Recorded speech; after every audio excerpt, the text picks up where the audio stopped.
Hello, welcome to Converging Dialogues. This is Xavier Bonilla.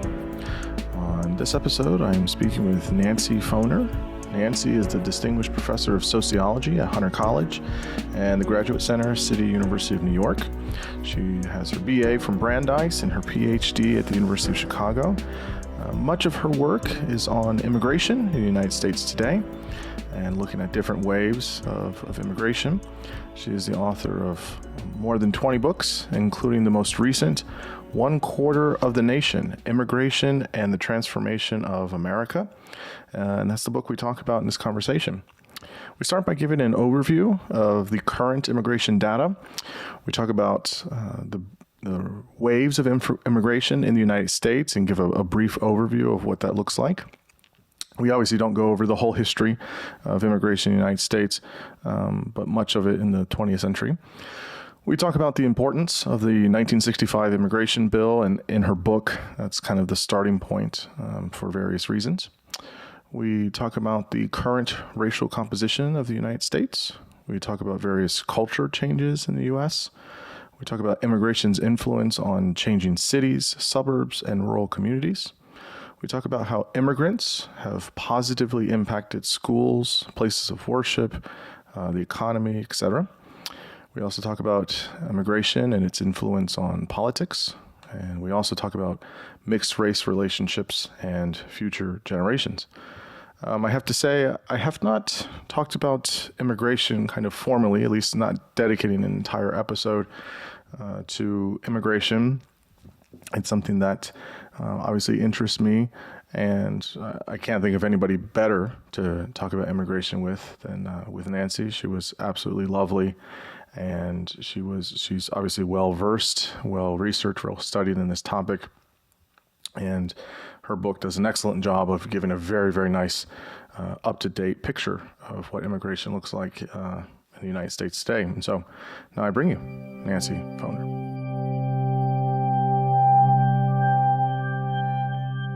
I am here with Nancy Foner. Nancy, thank you so much for coming on the podcast. I really appreciate it. Delighted to be here. Yes, you have written a marvelous book, which I'm very excited to talk to you about. Before we get into it, just tell listeners who you are and what you do, what your research is in, all of the wonderful stuff. Oh, okay. So as you can see, Nancy Foner. I teach, I'm a distinguished professor at Hunter College and at the Graduate Center, which is at the City University of New York. I'm a sociologist, although in truth, I was originally trained as an anthropologist, which is my PhD. Nice. And I work on immigration. That's what I've been writing about for the past 2 or 3 decades, actually. And so this is, we can talk about the book. This book is actually a change for me because most of my work on immigration has been on how immigrants adapt to, adjust to the places where they move, which is actually the subject of most work in sociology and anthropology. And in this book, I take a different tack and look at how immigration has been, of the last 50 years, really has been changing America. And I also have looked at compared immigration today with immigration earlier in the 20th century. So I've done we can discuss. I've done a lot of different work on immigration. Yeah, well, it's I should say the book here first, and then we'll jump into it, which is One Quarter of the Nation. It's a brilliant cover, by the way. It's a beautiful cover. Yes, isn't that a good cover? Oh yeah, it's Princeton did a great job. Yeah, that's great. Subtitle is Immigration and the Transformation of America. So I'll say immigration is a personal thing for me, and a kind of personal, I guess, interest as well. I like to read about it and study it. So I'll lay my cards out on the table. My dad is a immigrant from Central America, and he came here in the very early 80s. And then my wife is also an immigrant from South America. So anyways, I have family all up and down the Western Hemisphere. my nuclear family, my immediate extended family. So it's a topic I'm I guess interested in. My eggs hatched here. I'm first generation, but Yeah, I've thought a lot about this. I've written a little bit, kind of informally about this. So I'm really excited to talk with you about all this stuff. So to start, what's, I guess, at the moment, and you can just take this however which way you want. Yeah, What's the kind of layout, or what's the landscape in which we're operating now in terms of the basic facts about immigration, in terms of, numbers or data? Just kind of give us the layout of the land here. I think a lot of people, we sort of know that there's been a lot of immigration. I think most Americans know, but they don't really know. I think we take a lot of it for granted. And that's why I call the book One Quarter of a Nation. There are 45 million immigrants living in the United States today. And if you add on their US born children, it's 86 million. That's a quarter of the United States. And just to put it in some kind of perspective, that is larger than the population of Germany. I mean, it's a huge number. Yeah. And I don't think, and actually, I didn't even go into the grandchildren of immigrants, right? Because immigrants are becoming in large numbers now since the late 60s. And so there are grandchildren of post-65 immigrants too. So it's enormous. It's a huge part of American society. Now, of course, America's always had immigrant inflows. I mean, this is nothing new. I myself am I'm a grandchild of immigrants. Okay, there are a lot of Americans who are grandchildren of immigrants who came. My grandparents came at the turn of the 20th century. This is an immigrant nation, but the country has been changed dramatically by the immigration that really started in the late 1960s and was stimulated by the 1965 Immigration Act. And that's what I'm really most concerned about in the book, although I talk about earlier waves of immigration as well. But it's a huge part of this country. Many, a quarter of the country are either immigrants or their parents are immigrants. So that's a lot. Yeah, it's a lot for a country as big as ours, right? If we were a country of 17 million people, okay, a quarter would be still, a lot, relatively speaking. But, when you're talking about a country of 330 million plus, that's a lot of people. And it's not just that. I mean, you raised an interesting, issue, because immigration today is spread out everywhere. It's not just in New York or Los Angeles, which are the two immigrant meccas. I mean, they have a large proportion of the immigrants. It's not just in Chicago or Miami or Houston. Those are the largest cities. It's everywhere. And there's been a big dispersal of immigration. It's in the South. It's in the West. It's in the Southwest. It's in, Oregon. It's everywhere. I mean, there's been a huge, especially since the 90s, there's been a huge dispersal of immigration. So there's in rural areas everywhere. So there are very few places that, don't have immigrants. There are some places that don't have immigrants, but they're very few. So it's been a factor that's really touched on so much of America. Yeah, absolutely. And I definitely think that that's probably a result more recently. I mean, of course, immigrants have been in other parts of the country, but in the past, 50, 60 years, it's definitely spread out. Yeah.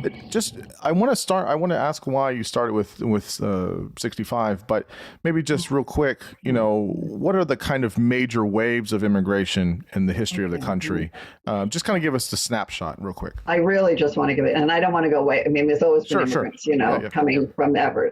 But if we look at, say, the last couple of hundred years, okay, in the 1800s, in the mid 1800s, the big wave of immigrants was from Germany and from Ireland, the famine. So there were lots of immigrants who came from there. Then, towards the end of the 19th century, of the 1800s, the immigration shifted heavily to Eastern and Southern and Central Europe. Italians, between, say, about 1880 and 1920, millions of Italians, mainly from Southern Italy, came to the United States. Many came from Eastern Europe, many of them Jews, many Central Europeans came. And then what happened was, before 1920, say the mid 1920s, there were no numerical limits on immigration. The big thing was to get on the boat and to get here. And there were inspections on the boats. In fact, the steamship companies had to pay your passage back, according to US law, if you didn't get through Ellis Island. And that's where, most immigrants came through Ellis Island in that period. And there was a big reaction against that immigration, and that led to 1924 Immigration Act, which was very restrictive. And in fact, it was designed specifically to limit the inflow of Southern, Eastern, and Central Europeans and to favor those from Northern and Western Europe. I mean, it was designed to do that. And it did. And it also cut off immigration from Asia, which already had been subject to very severe limitations from the Chinese Exclusion Act in 1882 on. So this law was very restrictive and limited. It had national origins quotas.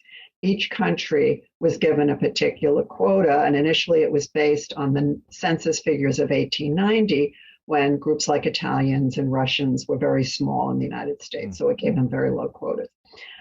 That combined with World War II and the Great Depression meant that between, say, the mid-1920s, for the next 4 decades, there was very low immigration. And this changed in 1965 when the Congress passed a law abolishing the national origins quota system. That was its big change. No longer were different countries given specific quotas. That was eliminated. And now, instead, in 1965, the admissions as lawful permanent residents was based on family reunification overwhelmingly, and to some extent on employment. So it changed the immigration system, opened it up to groups that had been really closed off before. One very striking was Asians, who had really been very severely limited before. And it opened up the doors to large-scale immigration, really from all over the world. And subsequent legislation by Congress after 1965 actually expanded legal immigration. That is, people who were given visas to live here, lawful permanent residence visas is what they're called. They can live here, work here permanently. So the 65 law did have a very big impact. And it was after that law that the numbers began to go up. And they've gone up and up. And we've had millions of immigrants coming. There have been changes, as I said, in 1986, there was IRCA, which legalized about 3 million undocumented immigrants. And of course, given the way the system works, which is people, once they're lawful permanent residents and even more so citizens, can bring in relatives, it had a kind of snowball effect. The 1990 legislation also increased the numbers coming in and created something that people may have heard, the diversity visa lottery, giving about 50,000 spots, basically visas, lawful permanent visas a year on the basis of a lottery to people from countries that were underrepresented. That's got a kind of funny history. I don't know if you want to, it was really supported by Ted Kennedy, who wanted to provide a means for Irish immigrants to come, because they had come in large numbers so long ago, they didn't have relatives to sponsor them. And so this was to open and there was a lot of undocumented Irish immigration at that time. And so, some. And so that was really the underlying reason, but it basically opened up immigration, again, to countries that had very few immigrants here. And of course, once people won the lottery, there were spots, a number from different countries, the numbers increased.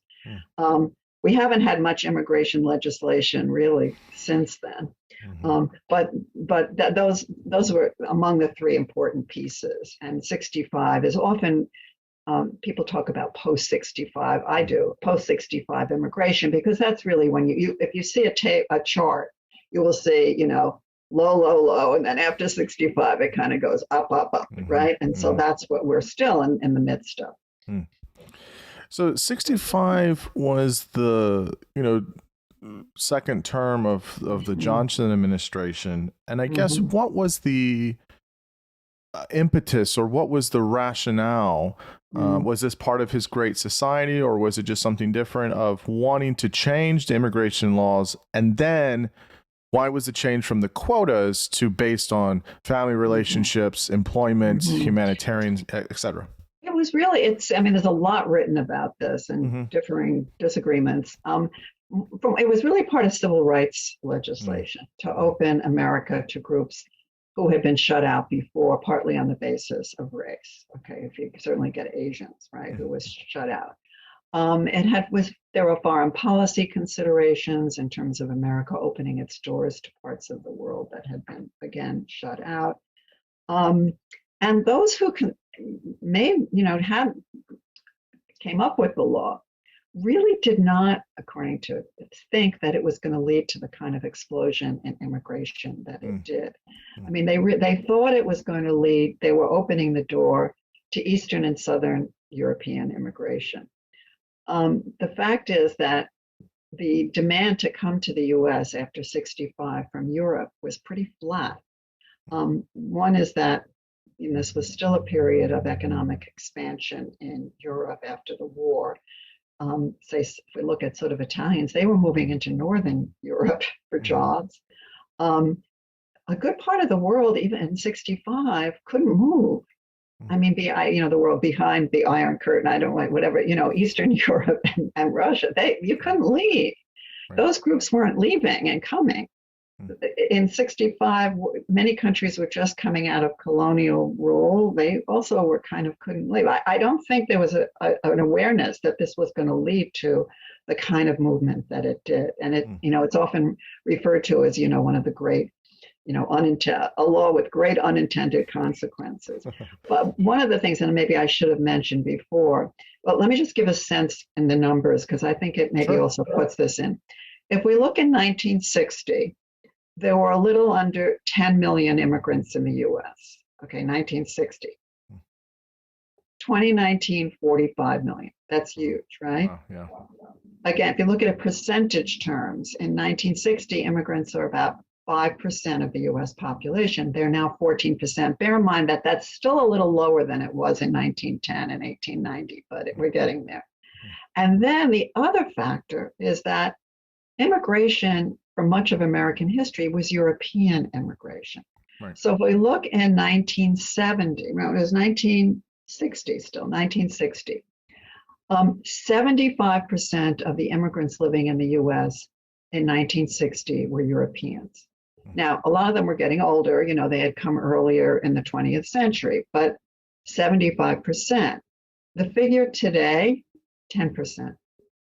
So that's a huge change in immigration, in the numbers and the percentages, and also where they're coming from. Right. Today's immigrants, about almost half are from Mexico and Latin America. About almost a third are from Asia. Africa, even there, 5% of immigrants are from Africa. There has been a big change in who's coming in the last 50 years. Yeah, and I can imagine there's many reasons for that change, but I guess the question I have here is, this is just kind of to bring us kind of up to present day. Yeah. My understanding, more or less, is that the last time there was, in many ways, many of our current immigration laws are from 86. Of course, there's been small updates as we go. Is this correct? 90. Excuse me. 90 was really a major act, yeah. Yeah, so aside from just political, nonsense, why are we over 30 years now and we haven't changed our immigration system? I think the big issue in terms of possibly changing the immigration system, well, there are two. One is the issue of undocumented immigration, because that is the issue that has been talked about, and as certainly Democrats wanted to bring that up for a long time in Congress, and it can't get anywhere, basically, because of those 45 million immigrants in the US, about a quarter of them are undocumented. Now about 10 to 11 million. Many of those, something like 2/3 of the undocumented adults have been living here 10 years or more. They're a settled population. They live in mixed status families. The Democrats have long wanted to create a program to provide a means for them to legalize their status. The best they could do was DACA under Obama. That was not legislation, that was an executive order. Right. Trump, during his administration, tried to reduce immigration, again through executive order, because he wasn't going to be able to do it through legislation. So on the whole, I mean, a very simplified view of this is that Republicans do not want to expand immigration. Mhm. In fact, I was just reading Tucker Carlson and some of his cohorts would like, the last thing I read is they want to have no immigration, no legal immigration for 10 years. Yeah. I mean, they see immigrants, I mean, as basically helping the Democratic Party as they live here legally, eventually naturalize, become citizens, and vote.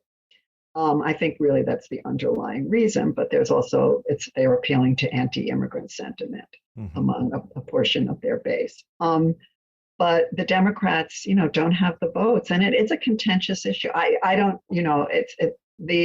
it's all, whatever changes are being done, and the Biden administration is trying to undo a lot of what Trump did, is by administrative measures. So I don't, well, we can talk more later about whether there'll be an end to immigration, but there has not been major congressional legislation for a very long time. Yes. Yeah, my understanding is that where this really becomes an issue is when there are challenges at the border. Many times people are they're following the laws as they're supposed to do, but the laws are outdated from 30 years ago. And so there's this big kind of bottleneck thing that happens. And there's obviously the kind of folks that are here versus folks that are trying to get here. And there's a kind of difference there as well. And there are demands, we can talk more about, the economy if we're looking overall in terms of the U.S. and demographic. So I guess I don't want to get too bogged down in this because I know people have argued about this endlessly. Is about some terms. So you can just give me. We can wave at the controversy about it, but we'll just kind of how you use the terms and why it's important in terms of race and ethnicity. How do you understand these things? And as we understand the ever changing demographic of Latinos and Asian Americans as rising in the United States? Well, I think one of the big effects of immigration of the last half century has been to change the racial composition of the United States. I mean, there is no question. Again, let me just give you some figures, because I think they indicate that. If we look to 1960, what is the figure? 85% of Americans were white. And by that, I guess they didn't have a category then of non-Hispanic white, but that's what it is, okay? Right. 3.5%, this is 1960, were Hispanic. Less than 1% were Asian. Around 10% were Black. Okay, now we're in 2019 or 2020. 60% of Americans are white, non-Hispanic white alone, all right, because now we have a different way of even counting.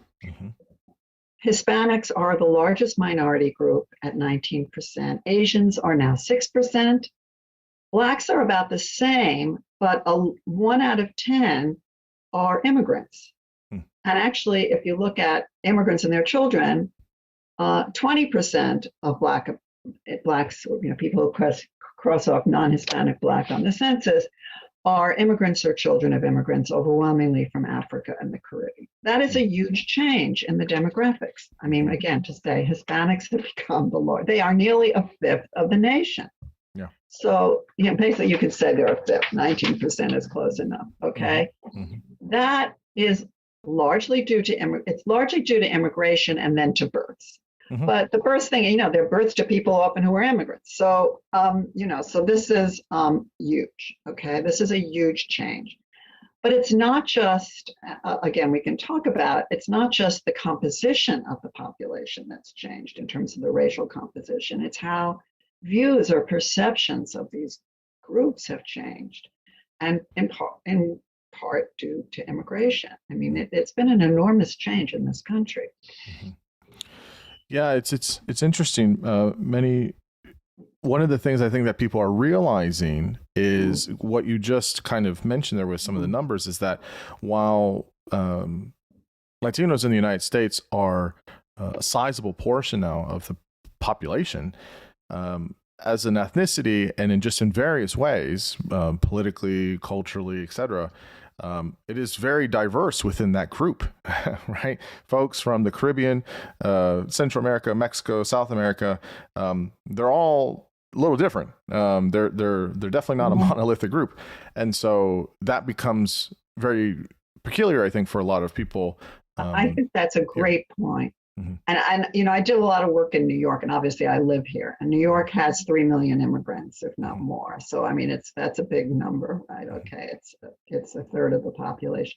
Right. But New York is a good case because, prior to this huge immigration, first of all, you didn't say Hispanic in New York. So the classic book is Beyond the Melting Pot, which is like ancient history. But it's Puerto Ricans, because if you're looking in the 1950s, and which is when there was a huge Puerto Rican immigration. They're not considered immigrants because they're, U.S. citizens by birth if they're born in Puerto Rico. But that's who, Spanish speakers were in New York. They were Puerto Rican. That Puerto Ricans are now not the, Dominicans. There are more Dominicans in New York City than Puerto Ricans. There are people from large numbers from Honduras, from Colombia, from Mexico. Mexicans are the third largest, the third largest, maybe the second largest. They're either the second or the third largest immigrant group in New York City. That is an enormous change, and it's happened since the 1990s. So we have this incredible diversification of the Hispanic population. Now, in the country as a whole, about, Mexicans are by far the largest group. But, if you look at different cities, even, LA, say, where Mexicans are very large, but Guatemalans and Salvadorans are also very large groups in LA, so that it's, and the same is true of the Asian population. If we look at New York City, Asian in New York used to mean Chinese. It doesn't mean that anymore. I mean, yes, there are a lot of Chinese immigrants and there are children in New York, but there are a lot of Indians, there are a lot of Koreans, there's people from the Philippines. I mean, you could just go through. I mean, there's large numbers from other countries. And that's true elsewhere as well. I mean, on the West Coast, there are particularly a lot of Vietnamese. These groups themselves have become very much more, I think that's, are much more diverse. So I think that's another dynamic of this new immigration. Yeah. They call it new, but it's, by now it's not even so new. Yeah, I think the thing that is key here is, there's a lot of difference there, but then also how fast that has happened as well. It's kind of a lot for some folks that have been here for many, many, many generations to be like, whoa, like this is a lot of new information here. I guess the one and they're question, often not aware of it, by the way. Right. Yes. Because they just see Hispanic. Right. They don't see the differences. And for folks that are from Latin America, they will say like, oh yeah, like, that's, someone from this country is different. We're very different than from, this part of Latin America. Right. I guess the key question I want to jump to, because then we can talk about some of the domains and institutions, economics. One of the main questions though that I want to kind of, we can start here and that will kind of bleed out to some of the other areas. It's this idea about culture, and it's this idea about what that looks like. So, as I'm listening to you, share some of the data points and the numbers and things like that. To me, I always see. You tell me what you think of this. I always see immigration, at least here in the United States, as one side of the coin of a type of nationalism or patriotism, right? And I mean nationalism not in a pejorative way. I mean it in the kind of standard definition way. And I wonder if certain folks legitimately have no nefarious intention, but say, hey, wait a minute. In the United States, we've built a lot of the culture here. And when it's too much too fast, that's too much change happening too quickly from something that's different.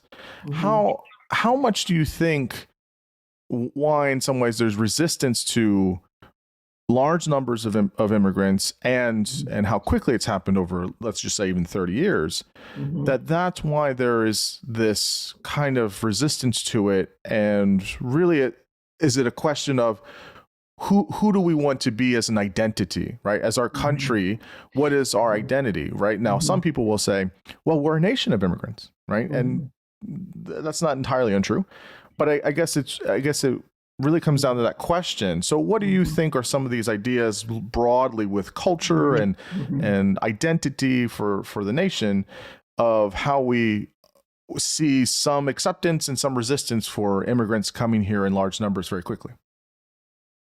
Oh, that's a complicated question. I think, well, there's a tendency of people to forget that their own relatives were immigrants, or that that they were once new. There's a tendency to look back with kind of rose-colored glasses and think that, they assimilated and became American right away, but somehow the immigrants today are not doing that, that they're not learning English, which is not true. In fact, if anything, the data show that they're probably learning English faster today than they did in the past, and many come speaking English today. But it's a jolt. I'm not sure that it's culture. I mean, I think there's a fear about language loss, clearly. Okay, there's a fear about language, that somehow English is being lost. But as I say, we know that's not true. In fact, social scientists often say that the US is the graveyard of languages. By the immigrant generation today, as in the past, often held on to their language. They began to learn English. The second generation is often bilingual. By the third generation, most are monolingual English. And that's true today, just as it was in the past. So English is not disappearing, but we have continued immigration. So people hear, other languages spoken, they're often being spoken by immigrants who may have gotten here yesterday. About cultures, I think a lot of the anti-immigrant, if you want to call it, or discomfort with immigration, they're not like us. They have different patterns. They don't speak English. They're not truly American. I think a lot of it has to do with race. I think a lot of it has to do with, discomfort about racial thinking, that they look different from us, that they're somehow going to ruin America. That's a common theme throughout American history. And times are tough now economically. I think that for many people, and they think that immigrants are taking their jobs, which is not true. And that somehow immigrants and minorities are getting special advantages and cutting in line in a way, that's a phrase that. So I think there's a lot of dynamics to why there may be discomfort with immigration. Studies tend to show that as people get to more comfortable with immigrants or people from different countries, the more they have interactions with them, particularly on an equal basis. I think those are, those are but in a way, those are continuing themes, because that's always been true in the United States. If you look back to 100 years ago, there was tremendous prejudice against Italians and Jews, just tremendous. They were thought to be ruining America. Italians were thought of as greasers. They were thought to smell. People didn't like their food. They thought they were garlic-eating greasers. That's what they referred to them. Jews were thought of also as, they were polluting America, that they were ruining America's racial stock, that they had to stop this immigration. So the religions that they had were despised. They really were, there was a huge prejudice against these groups. So, this is nothing new in American history, this discomfort with immigrants as they come. I think often people today are not so aware that that was true, because they see Italians and Jews and Central Europeans as accepted now as white. They're part of the mainstream. And so, that's what they see. They don't remember the times of the past. And they also think that assimilation took place much quicker than it did. Yeah, and on that as well, but even prior to that, obviously we have a really ugly chapter of slavery in this country, which is obviously atrocious. And then concurrently, and even before that, land taken from, indigenous tribes all over the United States. So there's just always this kind of turning. It's always this turning. And the as a country and as a land is always kind of this negatively, and maybe in some ways there's been some positive aspects of certain turning, but a lot of, dark chapters of all of these kind of turning of, groups, and one group here and one group here. And then you start to have this kind of amalgamation of people that are coexisting or cohabitating together, which is one of the things you talk about in the second part of the book, which is how immigrants have changed the fabric of cities and communities and many of those institutions within them. Maybe just talk generally about what looked like in a positive way, I think. Well, I think it is very positive. I mean, immigrants have revived. I mean, they've brought new energy and revived a lot of cities that were, if we look at central cities, that were losing population. Without immigrants, I mean, again, my own city, New York, looked at it in the 70s. My gosh, I mean, it was losing. There was an exodus of non-Hispanic whites who were moving to the suburbs or to the Sun Belt. The population was in real decline, and it was immigrants who came in and revived the population, helped the economy. They were a key factor in many cities. They have done the same.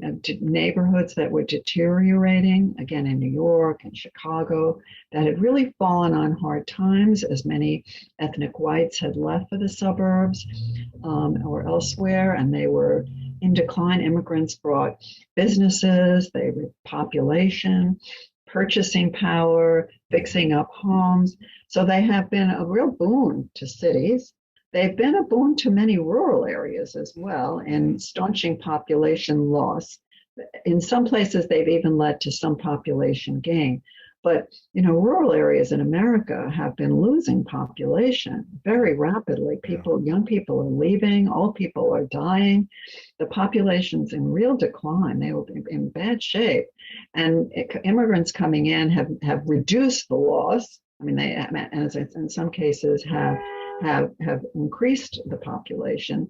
Immigrants, according to social science research, are a big, not one of the factors, not the only factor, but they have been one of the factors in reducing urban crime between the 90s and the early 2000s.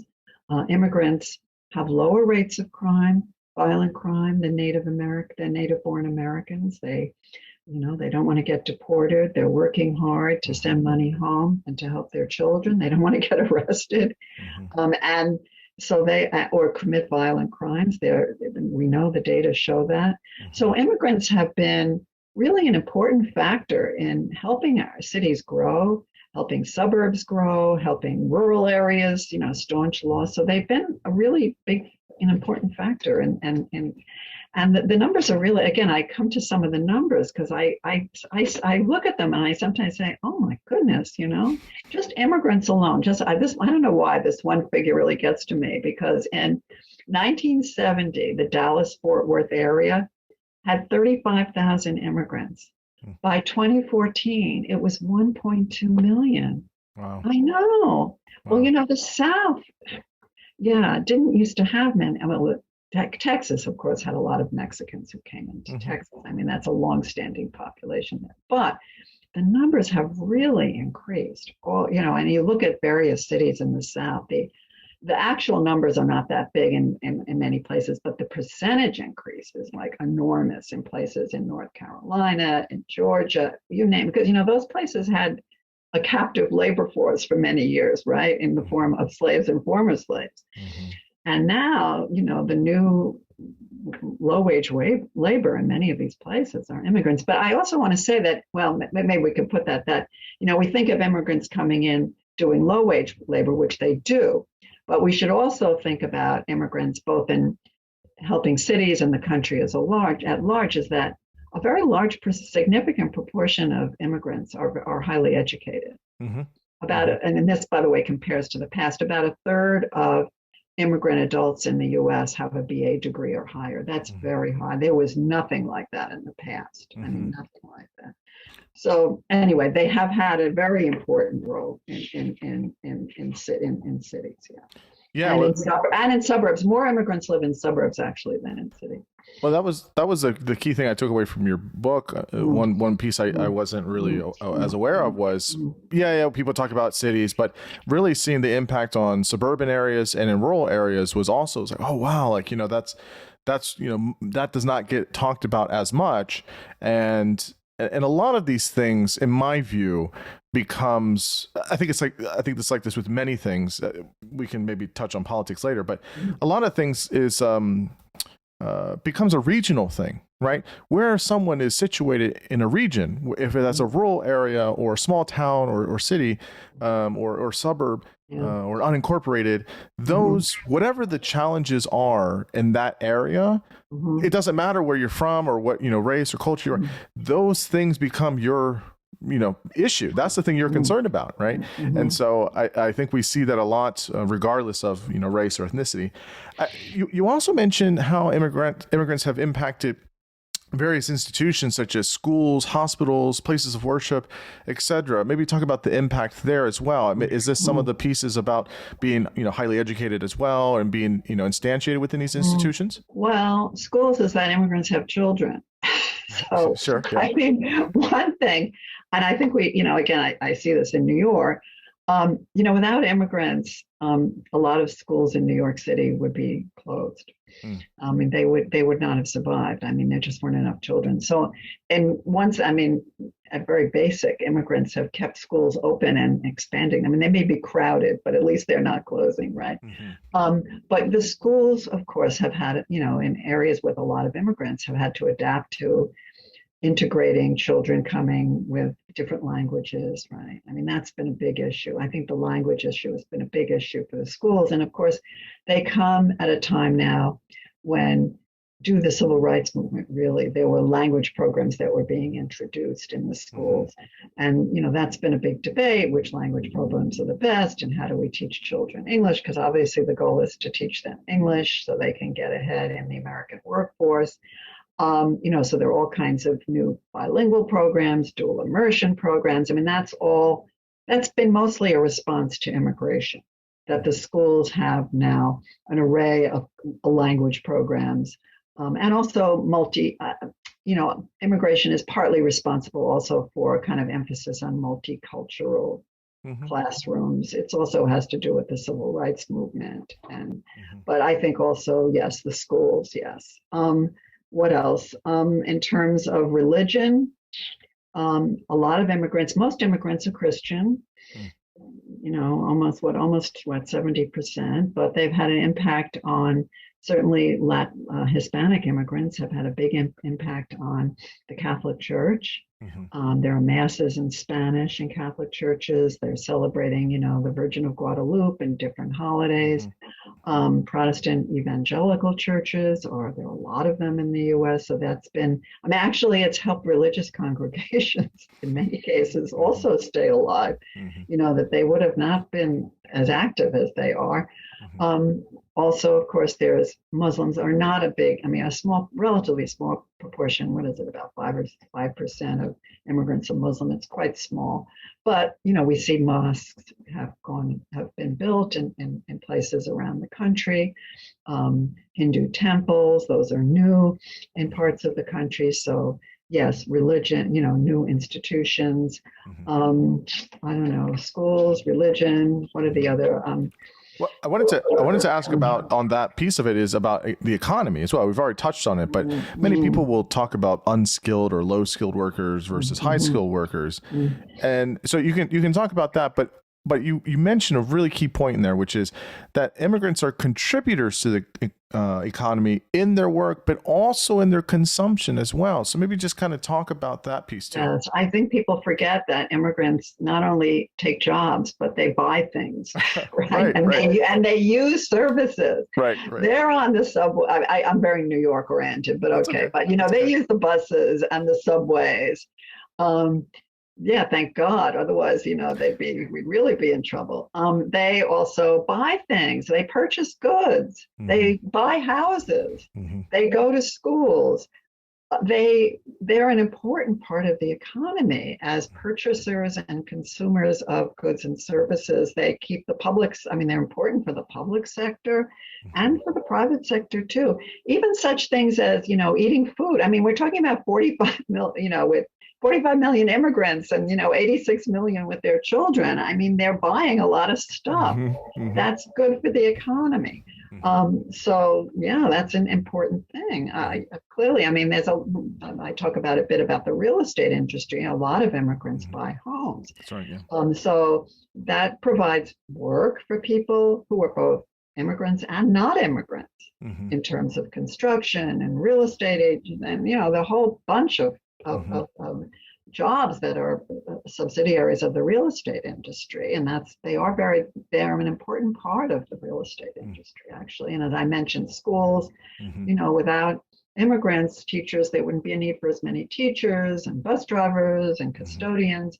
So I think that is an important part of the economy. It's not just, they are important in doing certain jobs, certainly, but not just low-wage jobs. I have to give you another figure, right? Go ahead, yeah.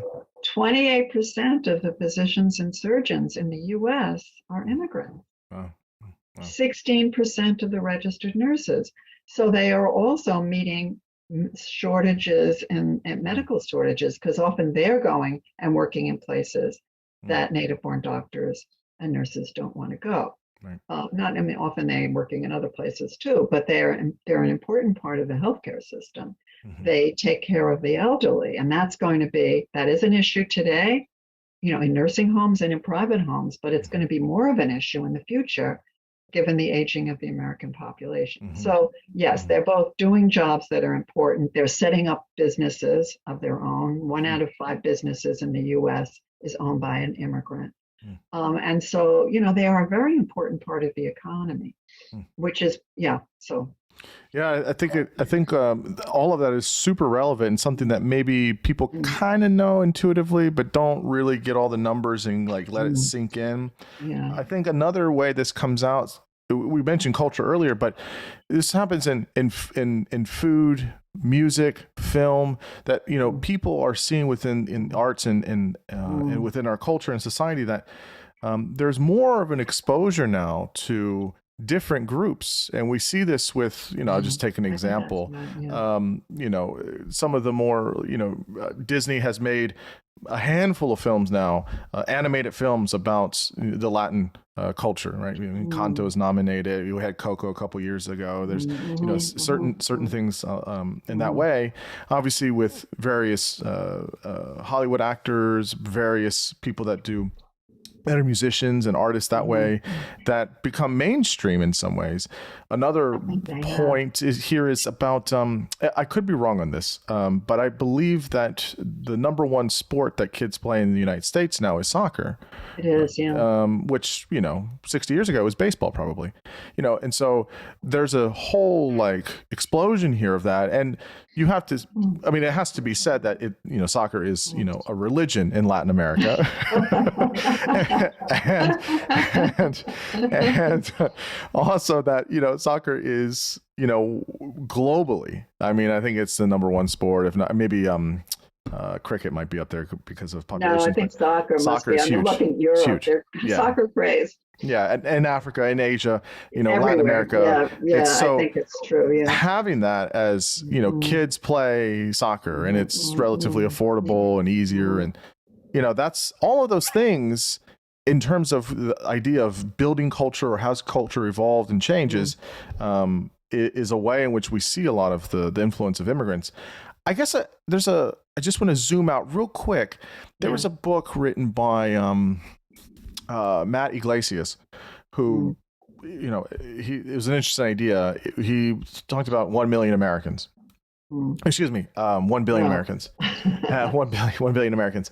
And, his idea is, hey, if we want to be competitors with China and India and other countries that are, just super large with their economies, we either need to get more immigration or just have more kids or something, if we want to be competitive.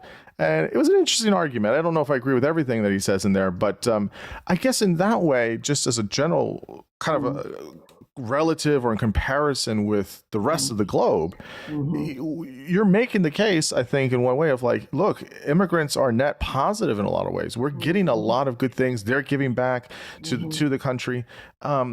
Shouldn't we want more of that? Right? Well, I think we should. We haven't even talked about immigrants in the tech industry, right? Sure. Oh my gosh, right. I mean, they practically invented Silicon Valley. So, I mean, it's been a huge, because many of the immigrants, as we said, are high skilled, right? And so, I mean, and certainly in the tech industry, so many founders of companies are immigrants. I think there are going to be a lot of, I think there are going to be pressures to continue and maybe even expand immigration in the coming years. I think one thing is the baby boomers, right, which is a very large cohort, born after World War II. And they are, what is it, in 2030, all of the baby boomers will be over 65. Okay, that's huge, right? So they're going to be retiring from their jobs.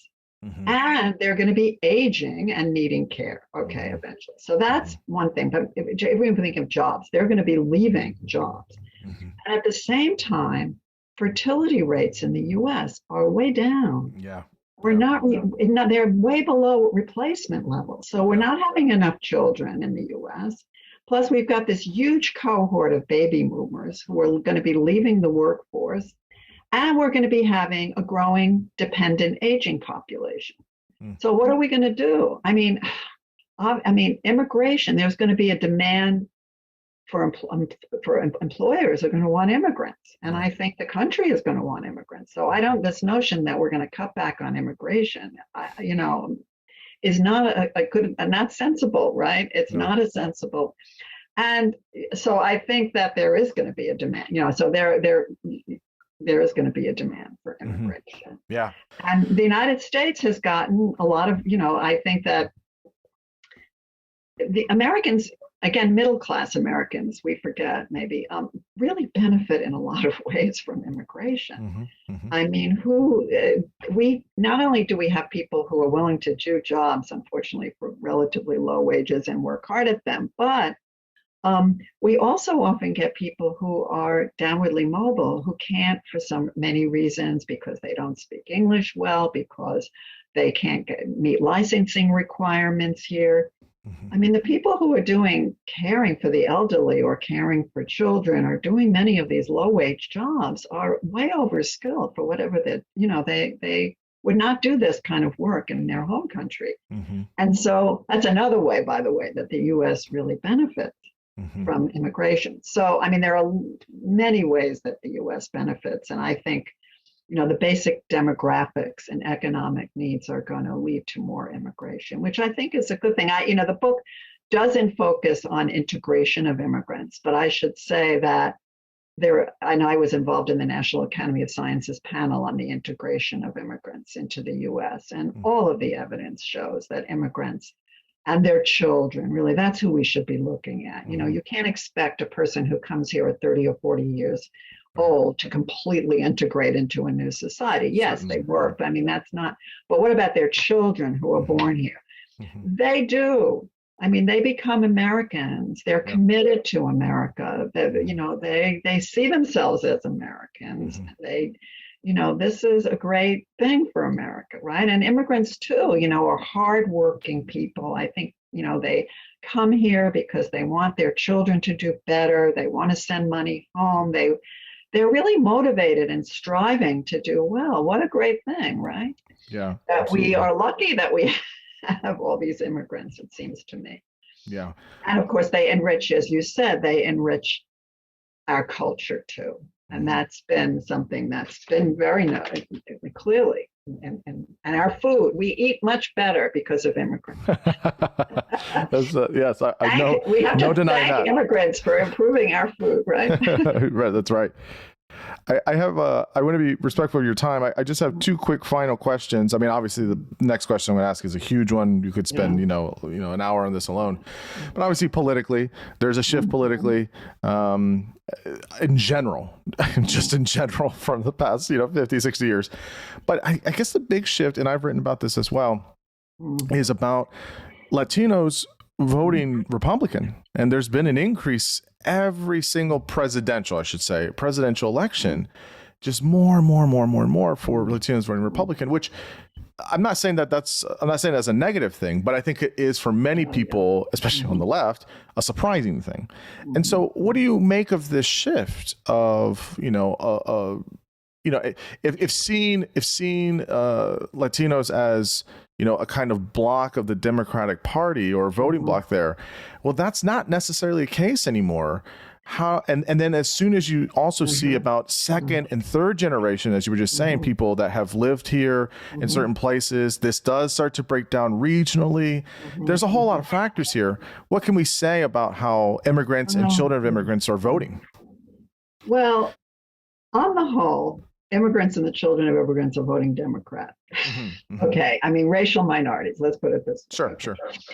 And in the past 4 presidential elections, Asians and Hispanics, 2/3 or more, have voted for the Democratic candidate. So I know that we can talk a little bit about the change, but we shouldn't forget that on the whole, racial minorities, whether they're, certainly Black immigrants, Black natives and Black immigrants are overwhelmingly Democratic, okay? But again, Asians and Hispanics are largely Democratic. So we really shouldn't forget that.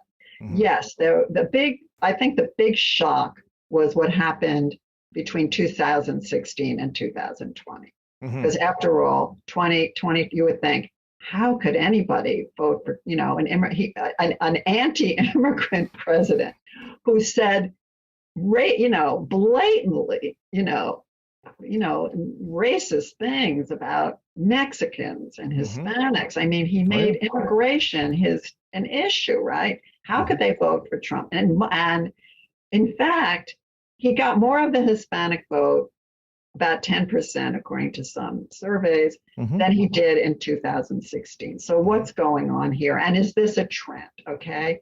Is this an illusory thing that, the Democrats should be cheered by the fact that there's more, that the minority vote is going to be growing? Okay. I think that's the issue. Well, one is we don't really know. Yes. I mean, there are factors that may predispose some Latino and Hispanics to vote for a Republican. We know that they're conservative on social values, abortion, for example. They have a kind of many have a small business, make it by your own bootstraps kind of mentality. There are issues about, especially, and this I think is much more so for the first generation, not the second generation, political attitudes that they bring from their home country, anti-communist, they made them more pro-Republican. We don't know. I mean, it's an open question. Will more continue? And I think it's interesting because I just read a piece today in the Times that said, they're working class. Many Hispanics are working class, and that's why they're going to vote for the Republicans. But in fact, over time, and if you look historically, what's happened is as groups have gotten better off and done better, actually, they're more likely to vote Republican. And so as both Asian and many Hispanics get more successful economically, that may move them more actually into the Republican Party too. So we can't say that this is necessarily the growth of the racial minority population, however Hispanic, Asian, Black, is going to necessarily move the Democrats into the presidency or into office. So it may not be. I mean, that we don't know. I should be worried about it. Yes, I guess the Democrats need to figure out what to do about this, because so far, racial minorities are a big chunk of the Democratic coalition. Oh, yeah. I mean, the real strength, the Democratic coalition is minorities and liberal college-educated whites is a big part of the Democratic coalition. What is it? If the Pew survey said that 40% of those who lean Democratic or identified Democratic in 2019 were racial minorities. That's huge. That's 40% of their coalition, you might say, right? And so I mean that is a big part. The other, maybe more optimistic, is that we know that younger people in Generation Z and X or whatever they are, right, coming up, are whites included, are more liberal on diversity issues. They tend to be more liberal than their elders. Now, whether that will continue, we don't know. So there's also that factor. So there's a lot of different things going on. But yes, I think should be a concern on the part of the Democratic Party about trying to ensure the racial minority, the Hispanic and Asian and Black vote. Ensure, of course, what the issue with the Black vote is often turnout. Just get them to turn out because they are overwhelmingly identified with Democrat. And I guess, that's another issue. It's an interesting issue to think about. An interesting case, of course, is the Jews, right? Who remained heavily Democratic despite becoming very economically successful. And that's an interesting case, whereas, say, the Italians, as they became more successful, drifted away, and many of them became Republicans. So one question would be, are the Hispanics the new Italian? Are they going to do what the Italians did? Are they going to become even more, more conservative as they age? Do they not have, one of my colleagues says, well, the Jews had a strong, they were socialists, many of them, when they came 100 years ago. Okay, but they had a very strong allegiance to the Democratic Party that maybe outlasted their success, or I don't know. I don't have an answer to this, but I think it's not, I think 20 years ago, there were these books that were being written that somehow the rise of the Hispanic population and Asian American population was going to be this great boon for the Democratic Party, and, they could relax. It was just the demography was in their favor, but it's not clear. I think that's the answer, really. Yeah. I would say my kind of short take on it is that I just think that for many Latinos and many immigrants, but I'll just say with Latinos, they typically tend to align with many working class or middle class folks. And so if those issues are being ignored, or they feel like they're being pandered to, or they're just lumped into one group, they're going to look to the other guy that's maybe talking about working class issues, whether they believe it or not. It's kind of irrelevant almost. It's more of okay. And so it does become like a messaging thing. It does become a kind of okay, what are the issues we're emphasizing? And I think that's maybe part of it, but again, I could be wrong. We'll have to see. I think it's going to be very interesting. And, the race issue is a big one. I don't know. And feelings among Hispanics about African Americans may also play into it. And, and how whatever. But I think it makes clear that the Democrats can't take any of these groups for granted. That's 100%. I agree with you on that. I totally agree with you on that. Right. I agree. Yeah. The last question here is just about the future, I guess, of children of immigrants. So in many ways, the future of immigrants is very mixed, right? And literally meaning that, folks are first, second, third generation children of immigrants are going to be, as they're going to schools and working with folks and, being in communities with people of other races or other ethnicities, there's going to be more and more and more interracial marriages and things like that nature, and more blended families, et cetera, et cetera. How do you think this impacts just downstream 50 years from now, 100 years from now, kind of our, national culture and identity and all that stuff? Are we going to just fully kind of integrate here, or how do we see the future of immigrants in this way? Well, a complication, of course, is that this second and third generation will be growing up and entering adulthood at the same time as there are new immigrants coming in. So it's, this is a constant flow. But I do think, you're right, we haven't talked about mixed unions or mixed marriages. And clearly many of the people involved in those are children of immigrants. Not so much immigrants, because immigrants often come married, they marry each other. But certainly we see one of the astounding facts in the US is the incredible rise of mixed unions. Yeah. Again, I give these figures, right, but just to give us that, in 2015, 1 out of 6 new marriages in that year were between people of different races or ethnicities, most with a minority and a person who was white. And in 2017, 1 out of 10 infants born in that year had one white and one minority parent. That's a big increase from like even 10 or 20 years before. And I suspect that will be even more. And that means that people are growing up in families where parents, and that's not just parents, people think of this as parents. Yes, their parents will be from different racial and ethnic groups. But also, I always think of, they spend Thanksgiving, they're going to spend a lot of their time. Their bigger families also are going to have people from different groups, right? That's right. And so I think to the positive side, we can say that this is going to lead to much more comfort with people from these different groups, right? It will lead to more kinds of marriages and partnerships, right, between people, I think, because they're going to have a lot to do with each other. They're going to be seeing each other in school, at work, in colleges, at universities. And will that mean, it doesn't mean that racial prejudice and discrimination is going to disappear, because it's not going, I doubt it will, but it may mean that it will be less important than it is now in many spheres. Okay, there's research now about what happens. How do children who are the children of these mixed unions, how do they identify themselves, and also how are they seen by others? And we're just beginning to get more research on that. The group that seems to have the hardest time is the children of Black-white unions, who seem to be often seen, depends on how they look, I think, phenotypically, but they're often seen as Black, have difficulty, whereas, say, the children of Asian white unions often are sometimes seen as white. And the question, I guess, ideally in terms of race is to have the ability of choice, right? To be able to choose how you want to be seen and not label something that others label you as, not that everyone's going to become white, but that you can have an option as to how you want to be seen and how others view you. So I guess the optimistic side would be to say that maybe we're moving more in that direction.